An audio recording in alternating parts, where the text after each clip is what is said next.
अब हमारा ऐसा प्रोग्राम है कि 6 दिसंबर 1992 दिन की रोशनी में ताकत के बलबूते लीडर तरीके से बोली। आज उसको 25 साल पूरे हो हमारी हुक्मरानी के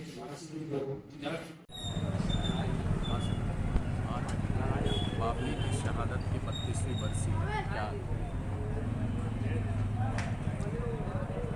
आज 6 दिसंबर 2024 है। आज से 32 साल पहले बाबरी मस्जिद शहीद की गई थी।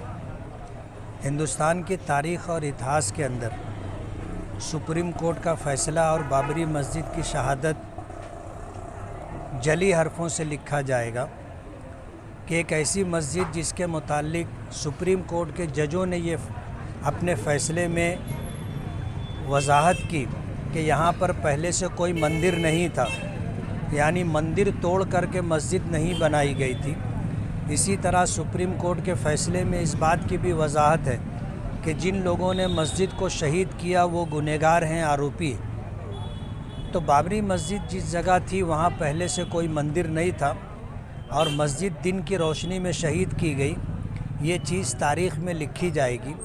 इसी तरह सुप्रीम कोर्ट का ये अजीब व गरीब फ़ैसला भी लिखा जाएगा कि सुप्रीम कोर्ट ने इस बात को माना कि वहाँ पर पहले से कोई मंदिर नहीं था जिसे शहीद करके या तोड़ करके मस्जिद बनाई गई हो।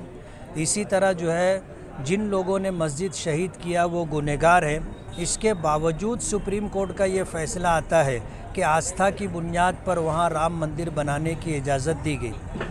हमारा ये मानना है कि हम किसी दूसरे की जगह पर मस्जिद नहीं बनाते।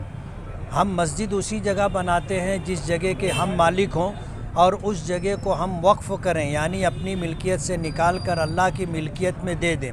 उसके बाद वहाँ मस्जिद बनती है।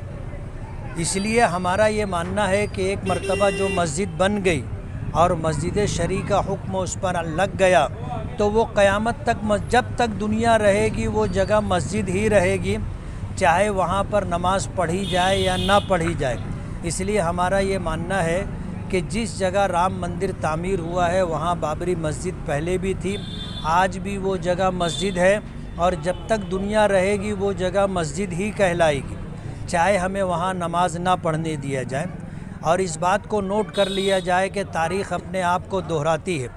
आज आप सत्ता में हो, इक़्तिदार में हो, सत्ता और इक़्तिदार की और ताकत के बलबूते पर आपने जो फ़ैसला करवाया है, ज़रूरी नहीं है कि कल भी यही सब कुछ रहे। दिन बदलते हैं, हुकूमतें बदलती हैं, हालात बदलते हैं, तारीख़ भी बदलती है।